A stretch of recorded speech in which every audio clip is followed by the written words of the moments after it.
Começa mais um Corneta Grêmio com Jason Vasquez e eu, Roberto Matos. Hoje, 29 de setembro de 2020, o Grêmio jogou pela Taça Libertadores da América com a Universidade Católica.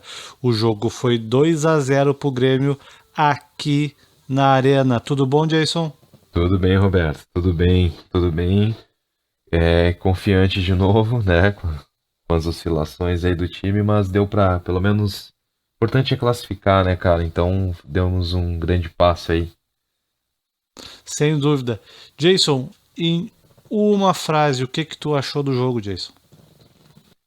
Achei o jogo muito pegado, disputado. É... Disputado. Acho que é o que mais.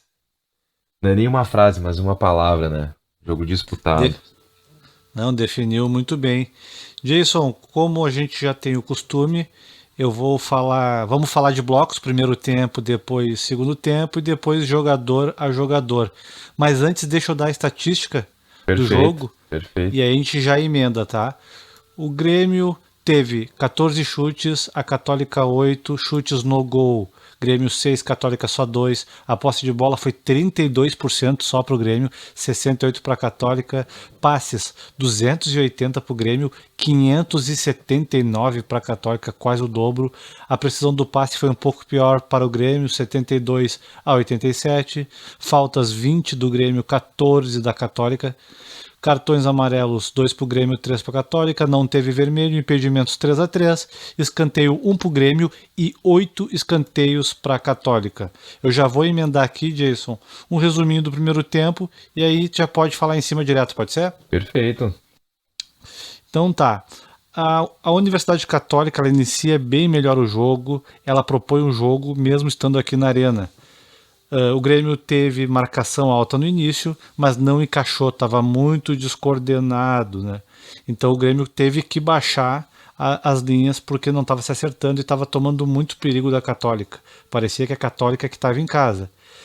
Aos 6 minutos, o Grêmio fica numa marcação entre média, às vezes baixa, e jogando recuado mesmo em casa, esperando o adversário. Aos 10 minutos, volta a avançar as linhas. O Grêmio tenta mais uma vez aquela estratégia que deu certo no Grenal. Aos 12 minutos e 40, a primeira chance do Grêmio, Diego Souza de cabeça. A Católica dá muito espaço pela esquerda, mas o Cortez tenta apoiar o ataque, mas não consegue. Muitos erros nas decisões do Cortez. Aos 15 minutos, Alisson sozinho entra na área e bate para fora depois de um passe muito bom do Orejuela pela ponta direita. Aos 16 minutos, linhas muito baixas, a Católica cresce no jogo e volta a apertar o Grêmio. Orejuela e Cortez entrando bastante na área para apoiar a zaga. Como o Grêmio estava desfalcado porque Jeromel e Kahneman testaram positivo para o Covid, certamente o Renato pediu para eles entrarem mais na área e é impressionante a importância desses dois o jogo inteiro ali naquele setor. Aos 25, o Grêmio segue esperando, às vezes retoma a bola, mas erra muitas decisões, erra passes. Teve um momento que o Orejuela caiu sozinho no meio campo e armou o ataque ali por volta dos 25 minutos do primeiro tempo. Aos 30 minutos, os jogadores do Grêmio vão se encaixando na marcação, né? E só que o movimento no meio-campo ainda é muito ruim. Pouquíssima retenção de bola no meio-campo. O Grêmio busca sempre atacar só pelas beiradas. Não teve nenhum ataque do Grêmio no primeiro tempo pelo meio, só pelas beiradas, ou pela direita ou pela esquerda, mas estavam muito bem marcados nesses dois setores. Novamente, o Diego Souza é uma ilha. Ele tenta participar do jogo, mas o meio não articula com ele, não tem nenhum jogador ali que tenta pelo meio, como eu disse, só pelas pontas. Pela ponta direita, Orejuela por dentro chuta, o goleiro defende, ele chuta no meio do gol. Um comentarista no meio do jogo até comentou que o Grêmio estaria lento, mas eu já digo que eu discordo, porque o Grêmio estava na mesma velocidade de sempre. A única diferença é que o Grêmio não tinha meio campo. Então estava realmente muito difícil, o Grêmio não sabia o que fazer com a bola. Aos 40 minutos, Até esse momento a Católica estava mais contundente nas ações ofensivas, ela chegava muito fácil no toque 1-2 no ataque do Grêmio, mas também não agredia muito, chegava até lá e era cercada rapidamente pelos jogadores de defesa. Aos 42 minutos, primeira jogada pelo centro do Grêmio, de todo o primeiro tempo. O Matheus Henrique e Darlan faziam uma jogada muito boa, 1-2, só que o Darlan chuta para fora. O lado esquerdo do ataque dando muito espaço e o Cortez segue sem conseguir aproveitar aquele lado esquerdo. O jogo mais equilibrado no primeiro tempo, a Universidade Católica melhor nas ações, Jason. O que tu viu do primeiro tempo, Jason? O primeiro tempo foi assustador, assim, né? Assustador no sentido, não exagerando, mas vivendo que, bom, jogo em casa, né? Onde teoricamente o Grêmio precisa se impor, né? E, bom, em relação às linhas do Grêmio, eu vejo uma semelhança muito grande com o trabalho do Renato antes, né?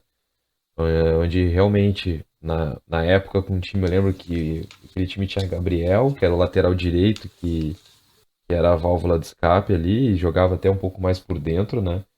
Mas realmente, não, era um time que não tinha muitos recursos, né?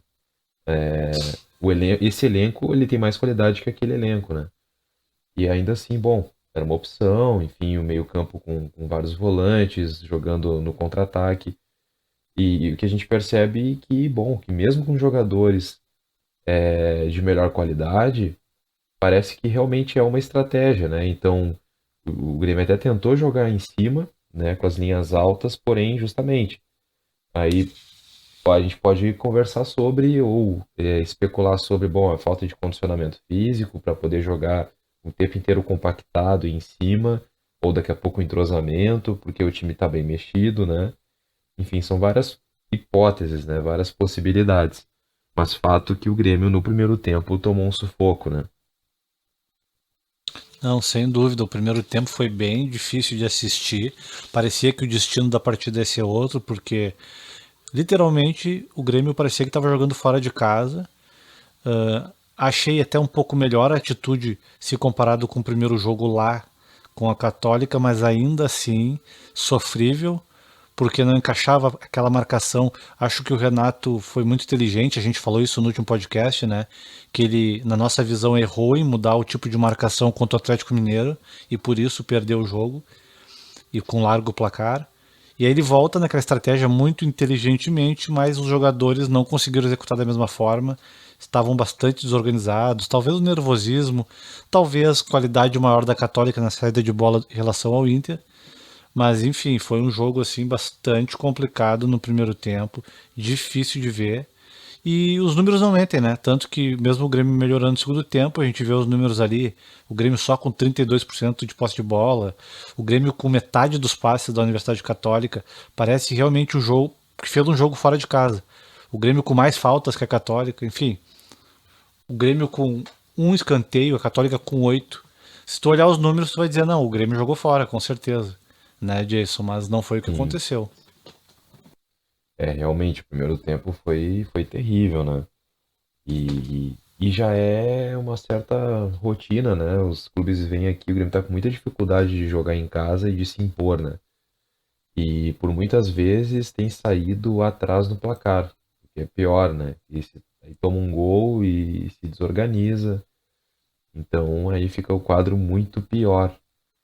Então, realmente, a gente fica preocupado, comemoramos a vitória, bom, né? E um torneio de. Torneio não, mas uma Copa, nem sempre o que joga melhor acaba sendo o campeão, né? Diferente dos pontos corridos. Então, tem chance, né? Se imagina, né? Se continuar nessa pegada e sofrendo, mas daqui a pouco 1-0, 2-0, 1-1, pode ser campeão, né? Mas aquele futebol, o melhor futebol do Brasil que o Renato tanto falou, não existe há um bom tempo, né? O Grêmio não pratica há um bom tempo esse futebol.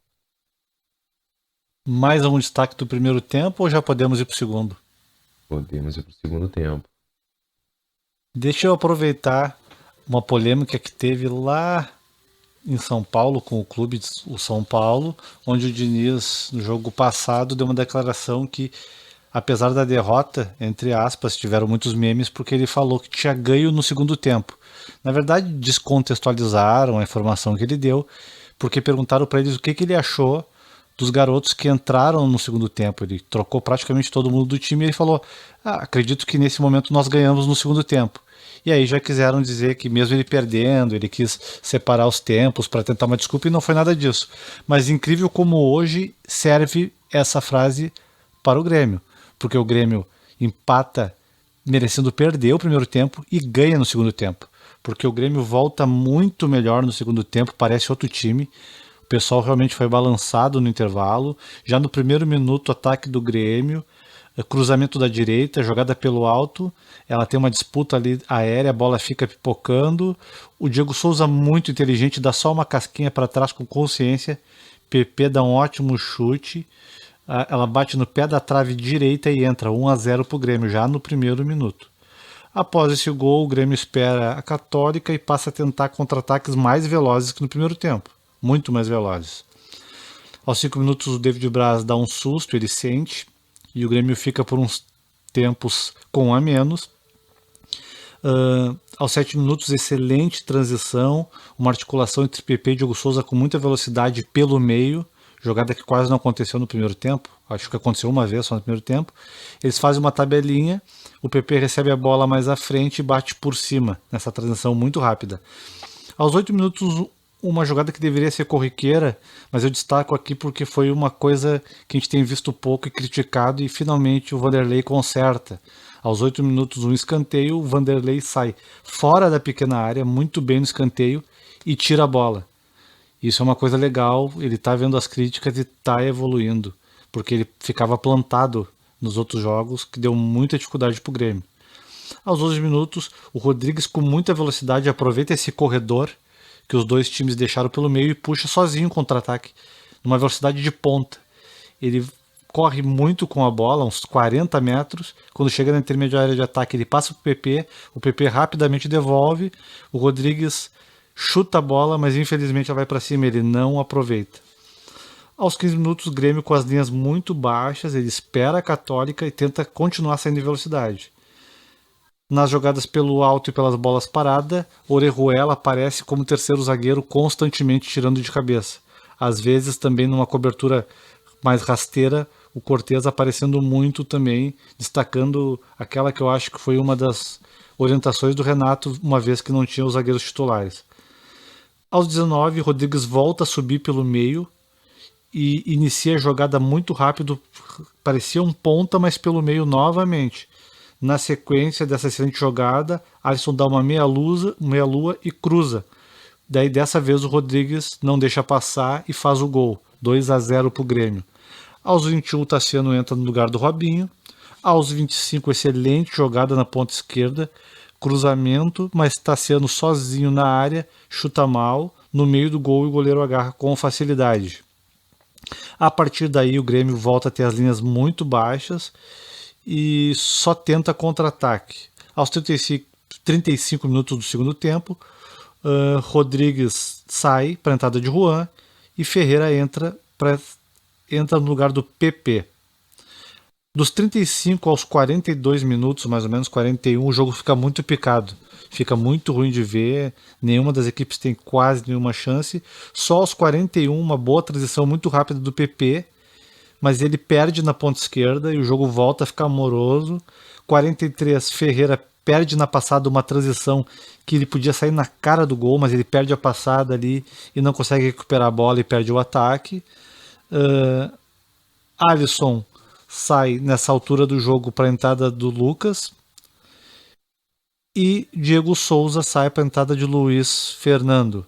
Nos acréscimos, boas transições rápidas de novo, às vezes com o Tassiano, às vezes com o Matheus Henrique e às vezes com o Ferreira, mas sem muito efeito, e a fim de papo, acabou o segundo tempo, o Grêmio ganhou de 2-0. Jason, o que tu viu deste segundo tempo? O segundo tempo o Grêmio deu sorte, conseguiu um gol logo no início, né, do segundo tempo, e aí esperou, né, baixou as linhas. Eu agora até Simultaneamente aqui a nossa gravação, eu tô acompanhando a repercussão, né? Então, o próprio Renato, na entrevista, depois ele admitiu que mudou a estratégia do time, né? Então, abre aspas aí pro Renato. Mudei taticamente a equipe no segundo tempo, no 4-1-4-1. Recuamos um pouquinho para não dar mais espaço. E sabíamos que teriam que nos agredir, arriscar porque dependiam muito da vitória. Então, essa é uma reflexão que fica, né? Um ponto. Não foi especificamente nesse jogo que o Grêmio recuou, né? O Grêmio já vem recuando já em outros jogos, né? Então o Grêmio não joga mais no campo do adversário como jogava antes, ali em meados de 2017, até com o próprio Renato. Outros dois pontos também, né, importantes. Os laterais, que hoje jogaram bem, né? Conseguiram defender ali e atacar. Destaque por Orejuela. O Cortez também acertou alguns cruzamentos, né? É importante destacar. E o Diego Souza, né? Diego Souza, aquela cabeçada, casquinha pra trás pro PP, é jogada de quem é inteligente pra jogar, né? Quem tem uma percepção apurada e fez a diferença. E o PP tá num momento incrível, né? É muito bom jogador. Então eu falei dois destaques e dei mais de dois destaques, né? Mas enfim, são esses pontos bem importantes, né? E bom, a gurizada entrando depois no decorrer da partida. E incrível, né? Ficamos com a dupla reserva de zaga. E o Rodrigues, que eu mesmo critiquei no outro episódio aqui, conseguiu jogar com vontade, fez algumas interceptações. Na verdade, melhor dizendo, vontade nunca faltou, né? O que às vezes a gente sente que falta um pouco de técnica mesmo, né? De contato com a bola ali. E hoje ele compensou na vontade e ainda conseguiu subir pelo menos me recordo em dois lances no segundo tempo, né? O segundo tempo, no primeiro lance, ele chegou perto também. E o segundo tempo na jogada. E depois no segundo lance, a jogada do Alisson pela ponta direita, uma grande jogada também. E incrível, o Rodrigues lá na área para finalizar como um centroavante, né? E, enfim, 2-0, o Grêmio recuou, seguiu recuado. É esse ponto, né? Que pelo menos assim, acho que a gente concorda nesse sentido de não gostar de ver o time sofrer dessa forma, né? E querer ver o time do Grêmio no campo do adversário, né? Então, a melhor defesa é o ataque. Então, esse é o ponto que se critica, né? Mas lógico, ganhou, ok, pode ser campeão, pode ser tetracampeão da Libertadores jogando dessa forma, no 4-1-4-1 recuado. Enfim, mas não é aquele futebol bem jogado em que nós acostumamos a nos ver, né? Me explica melhor essa repercussão do Renato para ver se eu entendi. Ele disse que no segundo tempo só que ele entra com 4-1-4-1. Exatamente, exatamente. No primeiro tempo, o Universidade jogou muito no campo do Grêmio, né? Olha, E Jason, assim, até é um dos destaques que eu fiz aqui, porque olhando os números do jogo, o Grêmio anuncia ali, ou sei lá quem coloca esse campinho, né? Um 4-2-3-1. Mas desde o início o Grêmio estava no 4-1-4-1, assim como foi no jogo contra o Inter. Isso ficou bem destacado nas linhas para mim. Tanto que eu anotei aqui para trazer isso. Só que impressionante como hoje esse 4-1-4-1 não deu certo. Para mim a diferença mesmo foi só de atitude. O Grêmio às vezes fazia uma transição 4-1-4-1 e o 4-3-3 muito mais por uma dificuldade, porque via que o 4-1-4-1 não estava encaixando, aí tentava um 4-3-3 bem mais recuado, porque é evidente, o sim, 4-1-4-1 ele é usado muito mais para uma linha mais alta, né, para tu ter 5 jogadores ali abafando. E óbvio, quando tu recua muito as linhas, tu não consegue mais manter o 4-1-4-1 tão bem e passa a fazer um 4-3-3, tentando uma transição em velocidade, coisa que não aconteceu no primeiro tempo. E o que eu vi que foi uma leitura muito boa do Renato? Como ele estava agredindo muito pelas pontas, o Grêmio só atacou pelas pontas no primeiro tempo. Ou só tentou, na verdade, né? Obviamente, os marcadores caíam para ali e alguém fez uma leitura perfeita de que existia um corredor nesse meio campo. Não sei se foi o Rodrigues sozinho que fez essa leitura, ou se foi alguém que disse pro Rodrigues, ó, Rodrigues, se abrir o clarão, avança. Porque ficou um corredor bem no meio do campo, que o Rodrigues 2 vezes, não foi uma, 2 vezes ele arrancou com a Duas bola vezes. da zaga, box to box, porque existia esse corredor, obviamente, porque se o Grêmio atacava pelos lados e eles tentavam defender marcação dobrada nos dois lados, ficava o corredor no meio. Mas o que fica para mim é assim, taticamente, que o Renato tem que resolver isso, a direção tem que resolver, é a questão que apesar da melhor atitude do Grêmio quando comparado os dois jogos, o Grêmio hoje novamente teve na mesma tônica de perder o meio-campo. O Grêmio Sim. perdeu o meio-campo o jogo inteiro, mais no primeiro tempo, sim, mas o Grêmio perdeu hoje o jogo. Eu não me lembro de ver o Robinho participar ativamente de jogadas com a bola no pé. Sem a bola ele voltava, ele foi importante, mas o Grêmio não teve meio campo. De novo o Darlan e o Matheus Henrique não funcionaram tão bem.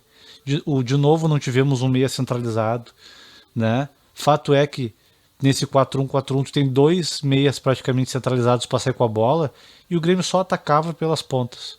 Então isso é uma coisa que tem que ser corrigida urgente, porque os adversários estudam jogo a jogo, né, Jason? E esse adversário já tinha Sim. estudado o Grêmio, armou essa marcação muito bem feita pelas pontas, o Grêmio não existiu pelas pontas hoje. Pode pegar todos os lances, não teve uma jogada pelas pontas, senão no final, né? Aí já era um jogo aberto, a Universidade Católica tentando agredir. E eu fiquei bastante impressionado com isso.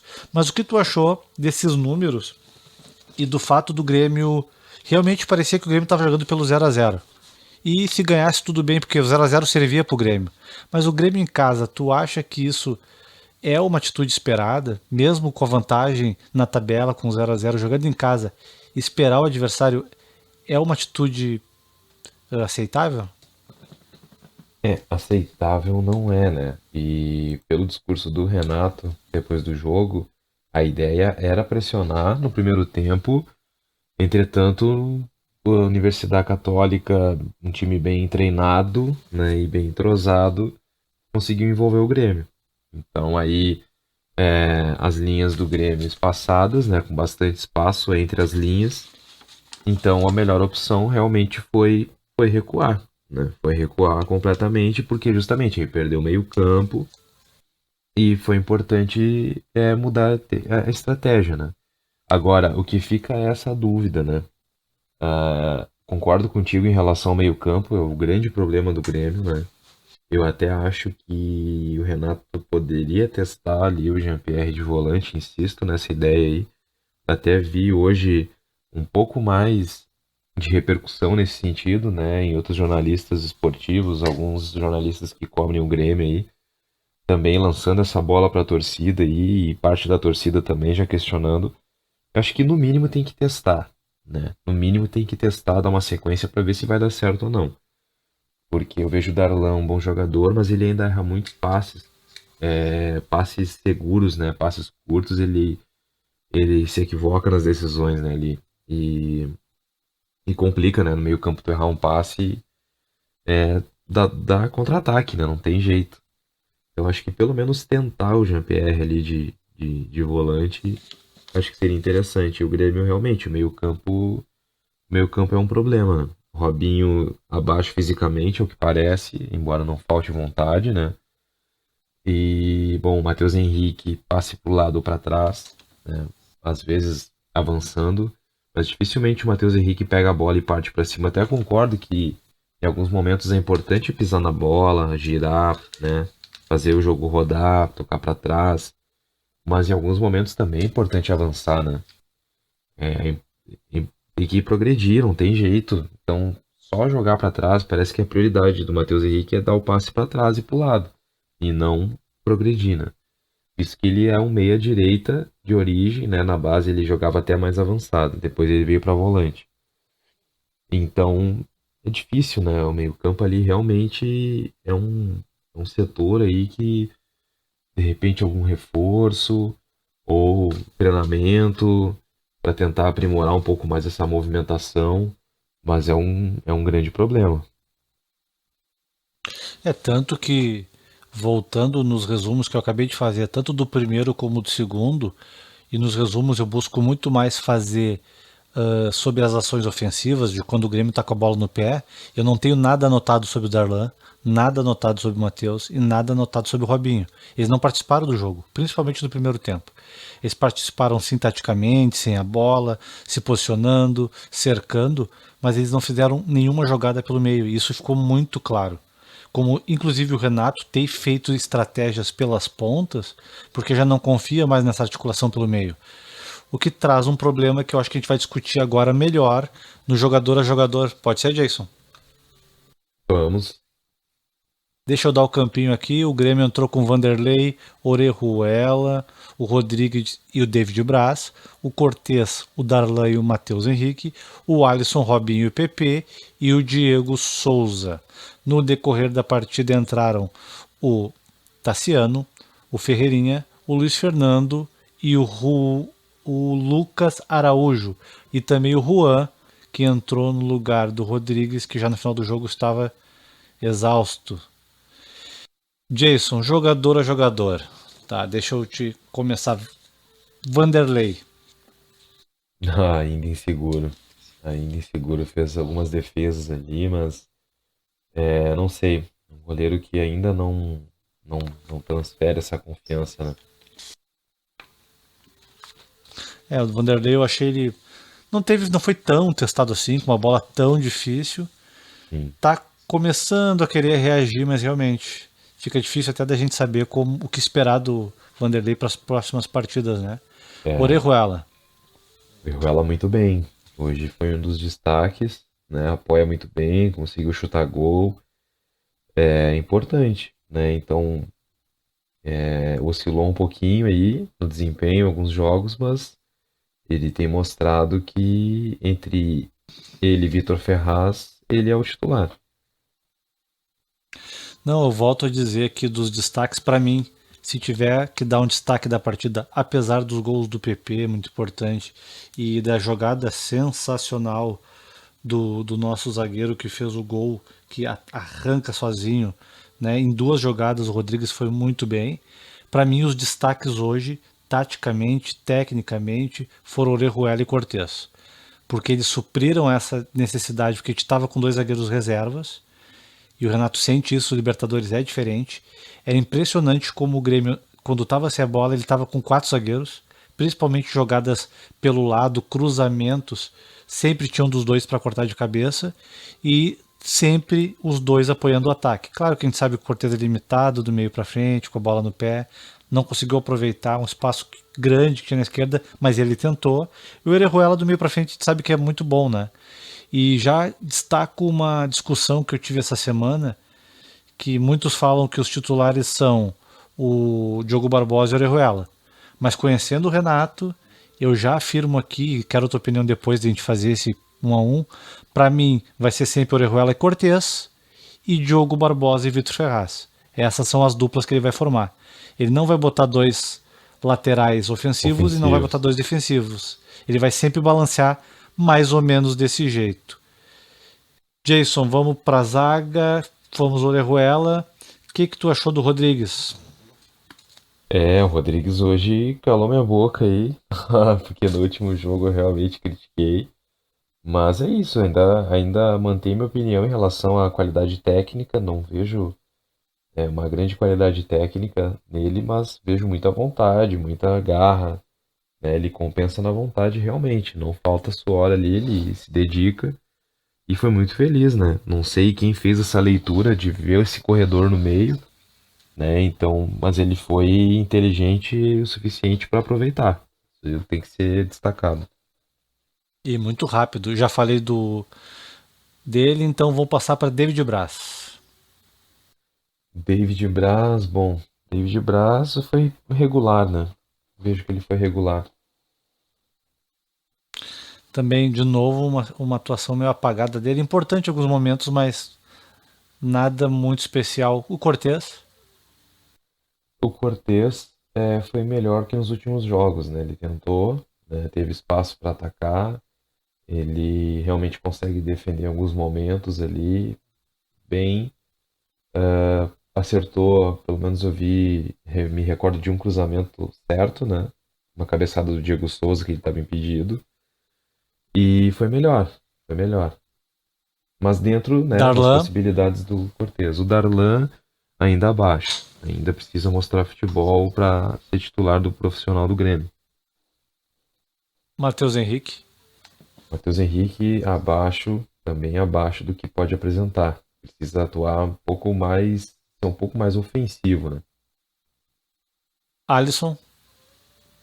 O Alisson foi decisivo na segunda jogada, né? E sempre com empenho, né? Com vontade. Isso aí a gente não pode, em momento algum, falar que não falta vontade pro Alisson, né? Mas É foi muito bem. Foi muito bem. é impressionante como o Alisson ele sabe em alguns momentos da partida ser coadjuvante e ser jogador principal, né? Ser o ator principal da partida. Então hoje diversas vezes ele puxava a marcação para deixar o Orejuela passar, ou tanto ele puxava para o meio para o Orejuela fazer o corredor, como ele ia para o corredor para o Orejuela entrar por dentro. Então méritos para ele hoje. Quando ele tá bem, dificilmente o Grêmio não consegue grandes coisas num jogo, né, disso. Isso que é o mais impressionante. Robinho. O Robinho discreto, discreto no jogo. PP. O PP é um grande jogador, né? Conseguiu fazer boas jogadas e guardou a bola dentro da casinha, né? Que é o mais importante. Sim. E Diego Souza. Diego Souza abandonado na frente, né? Com esse esquema, onde, bom, teoricamente, se a gente for pensar, 4-1-4-1, né?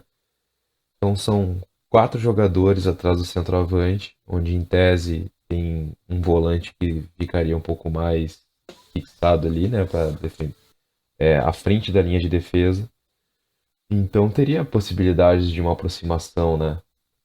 Seja pelas pontas ou pelo meio. Mas o que acontece é que o time não consegue se organizar, então acaba recuando, o que é muito ruim para o Diego Souza, né? Que é um jogador muito inteligente para jogar. Então só aquela a casquinha que ele deu pro PP no primeiro gol é uma jogada de quem tem uma leitura bem apurada do jogo, né? Então, se um esquema que favorecesse ele, onde chegasse, né, mais a bola para ele, seria outro rendimento. Eu acho. Eu vou voltar a falar tudo que eu falei nos últimos, acho, 3 ou 4 episódios que a gente fez. Pra mim, ele é uma ilha. Ele tá uma ilha no Grêmio. Sorte do Grêmio ter ele com a qualidade que ele tem, porque só um jogador como ele é capaz disso. Porque passaram vários centroavantes que viraram ilha e logo já tinham que sair do time, porque não dava para mantê-los, né, sem produzir nada. E o Diego Souza não, o Diego Souza ele também. Ele sabe aguentar firme, ele mesmo sendo uma ilha por falta de pessoas ao redor, de jogadores ao redor que dê suporte, ele no momento certo ele dá uma casquinha que pifa o jogador, ele puxa a marcação, ele taticamente é muito inteligente, ele vem buscar a bola, só que realmente sem meio campo não tem como, ele acaba ficando sozinho, porque tentaram sim cruzar bolas para ele, mas só bola aérea, né, disso. Não é uma estratégia de jogo, né? Bola para área, bola para área, bola para área. Não é uma estratégia de jogo, isso é um desespero. Desespero de quem não consegue fazer nada diferente. E não é culpa dele de forma nenhuma. Ele foi muito bem hoje, mas é muito complicado ver um cara de tanta qualidade subaproveitado no É. time do Grêmio. Ele até tem um bom cabeceio, né? Mas ele com a bola no pé, ele é muito inteligente, tem habilidade também, né, cara? Ele, cara a cara com o goleiro ali, ele consegue finalizar bem, né? Só que a bola tem que chegar, né? Então aí a gente volta àquela discussão, o problema crônico do Grêmio, o meio-campo, né? É impressionante o meio-campo. E agora acredito que o Renato vai insistir no 4-1-4-1, né? Então eu já me acostumei a ver o Grêmio a fazer 1-0 e recuar, baixar as linhas, né? Ou jogar 15, 20 minutos de linhas altas em cima e o restante do jogo recuado, tomando pressão. Então, esse é o estilo de jogo, né? Então, sendo eficiente, ganhando, tá valendo, né, cara? Mas poderia ser feito algo muito diferente, né? Sem dúvida, sem dúvida. E quando a gente compara, isso a gente tem que ainda separar um episódio só para isso, né? Discutir formatação de jogo, estratégias táticas, técnicas, porque eu vi essa semana Liverpool e Arsenal Bah, E, rapaz, a diferença é gigantesca. Ele, para cada fase do campo, ele tem uma formação tática. Tanto para cada fase do campo no ataque e para cada fase do campo na defesa. E tu consegue enxergar os desenhos se formando. Mas isso te deixa por uma outra hora. É uma coisa bem mais complexa e que ainda o Brasil, infelizmente, falta muito para qualquer time do Brasil chegar nisso. cara, então, comparando até, eu assisti esse final de semana Manchester City, e o jogo que o Manchester City perdeu, inclusive, pro o time que foi campeão inglês, cara, me fugiu o nome há pouco tempo. Leicester, Leicester, acho que é a Uhum. pronúncia, enfim, e o Manchester City tomou a goleada e jogando em cima, mas a gente percebe, lógico, comparando, guardado as devidas proporções, né, mas o nível técnico, mas o que mais chama atenção é o nível físico também, né? São jogadores que sem a bola, eles têm uma. Na verdade, no geral, né? A transição, né? Tanto para ataque quanto para defesa, ela é muito rápida, né? É muito rápida.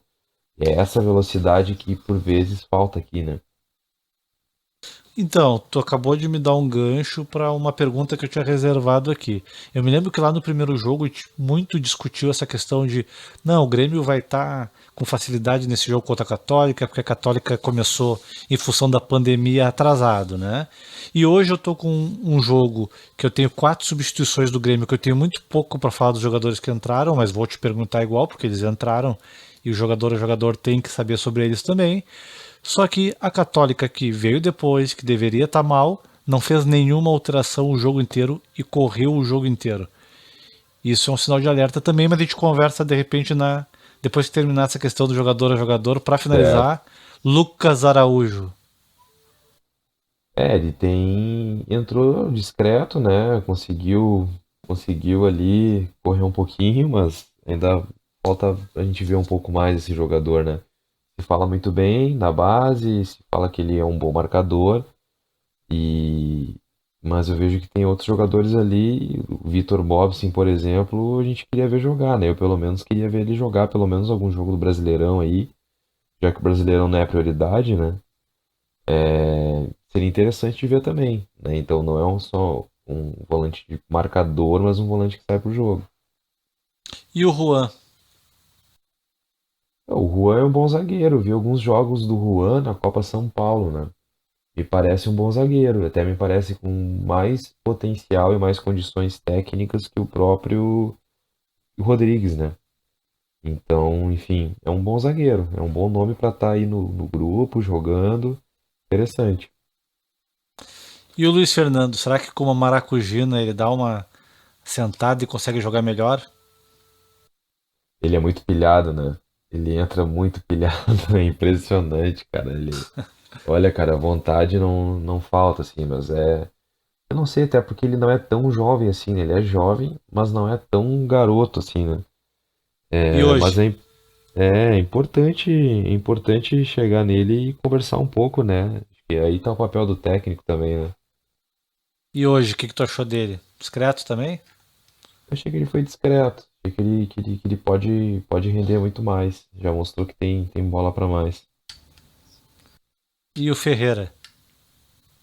O Ferreira fez algumas boas jogadas ali, né? Ele tem habilidade, e que vejo que é um jogador que rapidinho vai estar despontando. Agora, com todo o contexto da Covid-19, né? E eventualmente algum jogador fora, o momento que o Ferreira, eu acredito muito, né? Que o Ferreira tiver uma sequência ali e precisar de substituto e o Renato colocar ele 2 jogos, 3 jogos. Eu acredito que dificilmente ele vai sair do time, ou vai ser difícil ele dar uma brecha. Eu noto ainda que ele tá sem tempo de jogo, né? Desde que ele entrou, ele participou, em 10 minutos ele participou de pelo menos 3 ou 4 jogadas. Aos 41 minutos ele vai pela ponta esquerda muito rápido, mas perde, ali tenta driblar e perde. Aos 43 ele perde uma passada numa transição rápida que se ele não perdesse essa passada com a bola, não pisasse na bola sem querer, ele ia sair na cara do gol. e fez algumas transições boas. Ele fez um drible muito bom numa jogada também, pela linha de fundo que cruzou, não me lembro, acho que passa por todo mundo. Mas realmente, acho que falta ritmo pra ele, né? Mas é um cara que Pois tu vê que é, tem cara, qualidade. com certeza, com certeza. Eu vejo muito o exemplo do Everton Cebolinha, né? Quando o Filipão, que ele entrava faltando 5 minutos para acabar o jogo. E é aquilo, né, cara? A gente já tentou fazer, a gente já fez peneira aí antigamente. E é aquilo, tu tem 5 10 minutos pra fazer tudo, né? Pra jogar, enfim. E no campo nem sempre tu vai estar com a bola no pé, né? Então, enfim.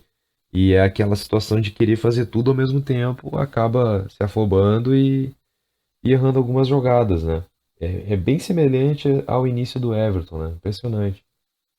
É impressionante como o Grêmio tem feito uma espécie de dinastia, né? No meio-campo ali, né? Naquela área dos volantes, nos meio articuladores ali. Uma sequência que a gente pode passar um podcast inteiro falando só dos caras que passaram por ali nos últimos anos. E agora na ponta esquerda também nos últimos anos, né? Boa essa tua lembrança aí do Everton quando entrava. Lembra bem o Everton, lembra também o PP. E agora o PP, que é o titular absoluto. E depois a gente vai falar dele. Eu tenho uma notícia aí, vou ver o que tu acha também. Mas vamos antes passar pro último, que é o Tassiano. O que tu achou do Tassiano? Pois é, eu vi pouco do Tassiano, né? Mas é um jogador que, olha, na atual conjuntura, né? Já que realmente tá difícil contratar, e vale a pena manter no grupo. Vale a pena manter no grupo, não sei o que tu pensa a respeito. Olha, das substituições, pra mim ele foi a melhor. E no atual momento eu colocaria ele como titular ali no lugar de um dos dois. Pode escolher. Matheus Henrique, Lucas Ou Darlan. Silva ou Darlan, pode escolher. Não, hoje não tem. E talvez até ali centralizado, porque hoje o Robinho realmente decepcionou. Vinha É, muito bem, mas hoje ele não conseguiu participar do jogo com intensidade, com mais qualidade, que a gente sabe que ele tem. Hoje não foi dia pra ele, não. cara, incrível mesmo, né? E acho que ele pode. Então concordamos. Ele, olha, essa negociação frustrada aí com o Santos. E o Santos realmente tá bem enrolado lá, né? Incrível como um clube que cria jogadores extra classe e fazem boas. Faz boas negociações, né? E para onde vai esse dinheiro, né, cara? Impressionante, né? E Não, difícil, né? impressionante. Difícil acreditar, né? E, bom, acho que ele tem tudo pra ficar no grupo, cara. E ele é um bom jogador. Ele é um bom jogador, ele tem maturidade também, ele se adapta a qualquer função no meio-campo. É interessante ele permanecer no time. Não, realmente. Jason, mais alguma coisa relacionado com jogador a jogador que tu queira colocar? Algum destaque negativo ou positivo? Acho que é isso aí, a gente conseguiu passar jogador por jogador aí e, resumidamente, colocar aí um pouco a nossa opinião e nossa observação do que foi hoje. Show de bola, vamos então para fatos e notícias da semana, Jason. Jason, um assunto que não sai da pauta até o dia 5 de outubro não vai sair é o É, Cavani, né? com E hoje certeza. surgiu a notícia que o Cavani não se acerta com o Atlético de Madrid e tende a não acertar. Parece que o irmão dele andou falando por aí que teve reunião e não conseguiram chegar em acordos financeiros. Diego Isso Costa não abre de saiu. novo. Diogo Costa não saiu, isso abre para mais especulação até o dia 5 de talvez o Cavani estar aí. Tu acha que tá ficando cada vez mais perto, cada vez mais longe, ainda indefinido? O que tu acha? Eu acho que o Grêmio, ele tá correndo por fora, né? Desde o início, né? E foi, eu acho que muito inteligente aí. Eu não sei se foi o Romildo que foi o idealizador dessa abordagem aí. Os caras sondaram lá atrás, né? Foram acompanhando o término do contrato, não entraram em leilão, né? Foram bem honestos e pelo que li até então, a postura do Cavani e do irmão do Cavani, que estava sendo comparado ao Ronaldinho Gaúcho e Assis, foi bem diferente, né? Eles foram bem honestos, falaram que realmente estavam tentando fazer o último contrato da vida, ou penúltimo contrato da vida lá do Cavani na Europa, né? Tentar jogar Champions League novamente, que realmente é um torneio diferenciado. Mas se não acertasse lá, a tendência seria vir pro Grêmio. Realmente, o cara é milionário, né? Tem muita condição financeira, então realmente daqui a pouco ele se afeiçoou ao Grêmio, né? Então a torcida também no Instagram pode de alguma forma ter sensibilizado ele também. E, enfim, não vejo ele em outro clube no Brasil, né? Pelo que parece também ele recusou uma proposta do Atlético Mineiro, uma proposta bem superior à do Grêmio.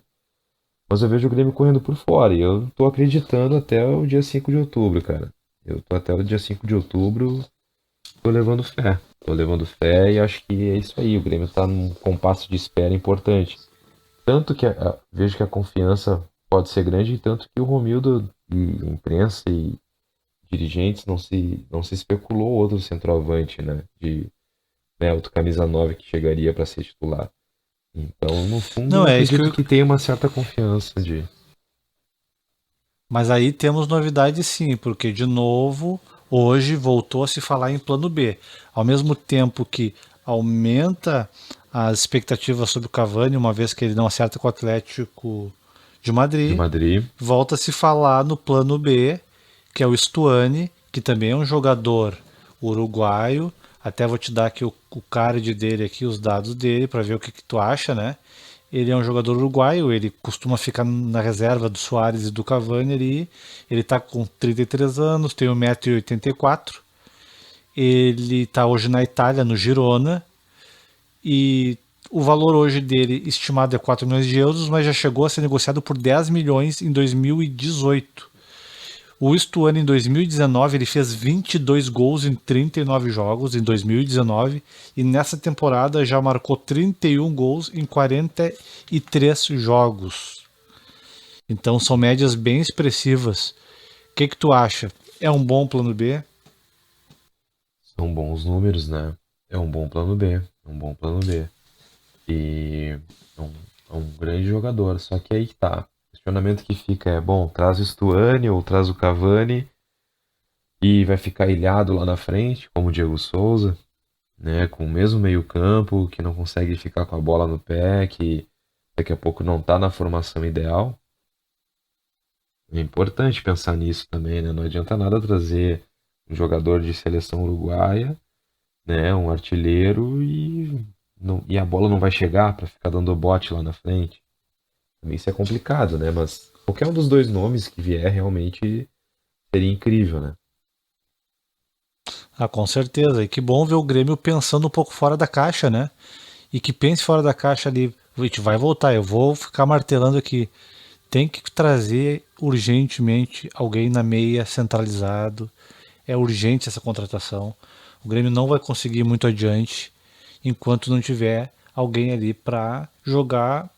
Para mim tem que ser titular, tá? Porque na minha visão, a gente já discutiu isso aqui, eu acho que o Jean-Pierre não é titular daquela posição. Eu acredito no Jean-Pierre ali na do Maicon, mas enquanto não tiver, é o Jean-Pierre. Mas de qualquer forma, se é o Jean-Pierre ou não é o Jean-Pierre, tem que ter mais um. Porque o Jean-Pierre não joga há semanas e o Grêmio segue com aquela ilha que é aquele meio campo, né, Jason? É, Formando ali. o Jean-Pierre é uma incógnita, né, Roberto? Eu não sei até. O pai dele, se eu não me engano, estava com Covid, estava internado. Isso com certeza lá do pessoal mexe, né? Mas ele em alguns momentos também afirmou que estava tudo bem, que poderia jogar. Agora é estranho, né, cara? Ele tá sempre machucado, ou tá sempre fora, ou quando o Grêmio precisa, ele não tá em ação, né? Então tem que ser conversado internamente, ver de que forma aí, né, pro jogador, enfim, para poder ter esse jogador à disposição, né? O que que o clube pode fazer, o que que o jogador pode fazer na postura de daqui a pouco, porque, poxa, é uma relação que é difícil, né? Não, sem dúvida. E fala-se em trocas com o Palmeiras, e o Grêmio fica esperando isso, e não. O Grêmio precisa evoluir, porque vem Copa do Brasil aí, vem a sequência da Libertadores, vem Brasileirão, que o Grêmio não está numa posição muito boa na tabela, e precisa de jogadores em todas as posições. Para mim não adianta ter 4 lateral esquerdo, 3 lateral direito, É.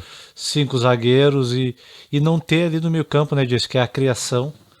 E pode vir Cavani, pode vir quem quiser. Se não tiver a ligação ali, não adianta Não nada. tem, não adianta. Mais uma É de- notícia, e a de Ó, hoje. O Porto sondou o PP essa semana bem forte. O Porto, inclusive, ligou para empresários, ligou para alguns jornalistas aqui. Outros jornalistas de Portugal ligaram para cá para saber do PP. Mas gostei foi da resposta do Romildo, que disse que esse ano ele não vende mais titulares. Já vendeu o Everton, que está fazendo muita falta, e esse ano ele não pretende mais vender titulares. O que tu acha disso? olha, cara, eu acho excelente, né, Roberto? Eu acho que se realmente o Romildo cumprir a palavra, o PP ainda tem muito potencial para dar retorno técnico, né? Então, tu vê, o Grêmio vai entrar já numas oitavas aí da Copa do Brasil, que são jogos decisivos, é lá e cá, e vambora, é mata-mata, e o Grêmio pode ser campeão, né? Então, eu E vejo as que o últimas PP, vitórias. Pode continuar. eu vejo que o PP pode ser muito importante. E, assim, o meu medo é a reposição, né? E muitos jogadores saíram e não foi reposto ali não teve reposição à altura, né? No mesmo nível técnico. Então, isso é um pouco preocupante, né? Mas vamos acreditar na palavra do presidente. Quando a gente parte do princípio que as últimas vitórias do Grêmio todas tiveram o gol dele, a gente passa de novo a pensar numa ponta esquerda dependência, né? Que já foi com vários jogadores que a gente cita aí há vários episódios e tá na história do Grêmio. E agora é o PP, e não dá para pensar um Grêmio sem o PP hoje. Jason, das notícias de hoje, acho que era isso. Mais algum destaque, mais alguma coisa que tu queira pontuar sobre a partida, sobre as notícias?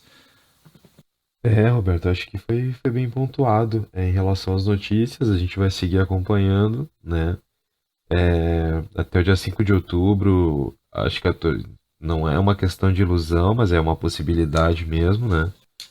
Depois disso, ok, né? Segue, mas é importante que a direção possa agir aí para colocar mais qualidade no elenco aí.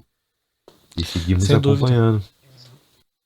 Até as declarações do Romildo foi as coisas mais que iludiram o torcedor, que está iludindo o torcedor, porque ele deu declarações bem contundentes, coisa que não é normal dele, né?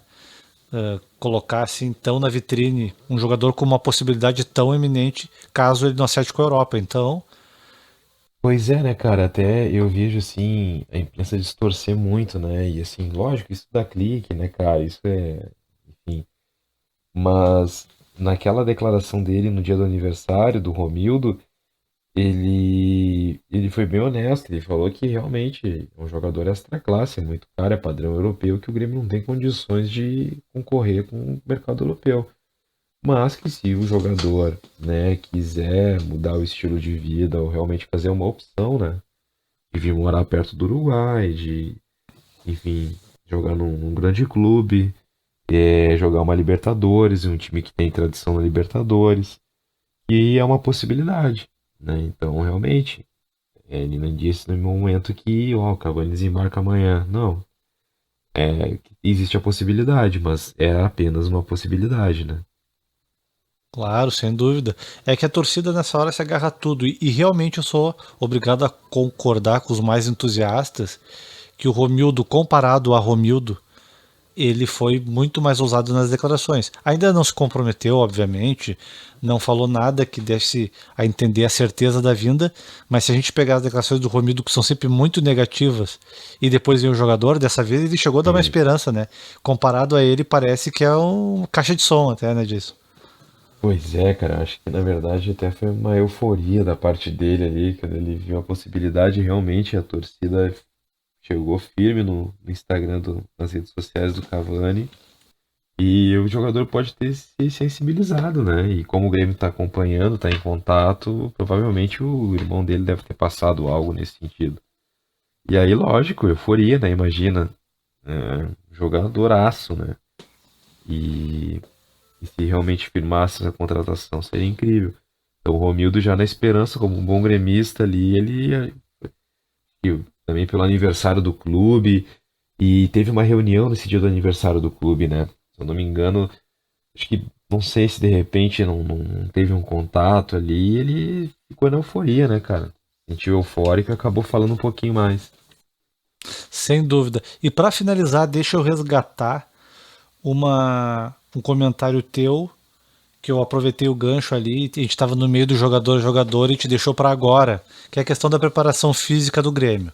Então, a Universidade Católica, que a princípio todo mundo apontava que teria dificuldades contra o Grêmio, porque começa depois, o Grêmio já estava embalado, jogando vários jogos, não faz nenhuma troca disso e consegue correr o jogo inteiro.